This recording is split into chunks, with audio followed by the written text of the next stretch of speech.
La pratique du flux instinctif libre est-elle fiable? Cette méthode consiste à contracter son périnée afin de retenir le sang menstruel dans son vagin. Nous avons contacté Lydia Vasquez, qui le pratique depuis une quinzaine d'années. C'est du coup à chaque fois qu'il y a ce sang éjecté là qu'il faut se concentrer sur ce ressenti et contracter tout le canal vaginal jusqu'en haut pour pouvoir aller jusqu'aux toilettes. C'est comme avec l'urine, si vous avez envie de faire pipi, vous n'allez pas vous retenir pendant 3 heures en fait. Pour l'instant, aucune étude scientifique n'a été menée sur le sujet. Mais cette méthode ne fait pas l'unanimité chez les gynécologues. Certains sont sceptiques. C'est le cas par exemple de Brigitte Letombe, membre du Conseil national des gynécologues et obstétriciens français. Cela n'a rien d'instinctif ni de libre d'avoir le périnée contracté à longueur de journée. Les femmes qui y arrivent sont rarissimes et cette méthode ne fonctionne pas en cas de toux ou d'éternuement. Pour sa consoeur, Odile Bagot, cela dépend de chaque personne. Ce n'est pas du tout un problème, mais ce n'est pas accessible à tout le monde.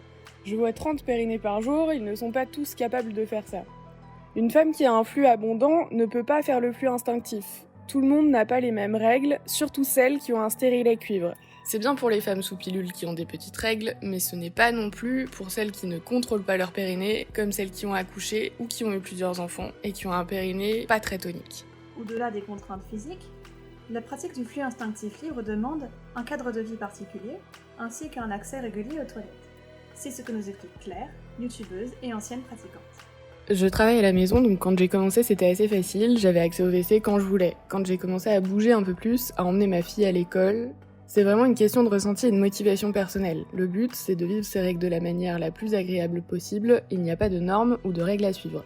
J'ai préféré arrêter parce que ça ne correspondait pas à mon rythme de vie. Les 2 gynécologues que nous avons sollicités craignent aussi que les personnes qui n'arriveraient pas à pratiquer le flux instinctif libre soient culpabilisées.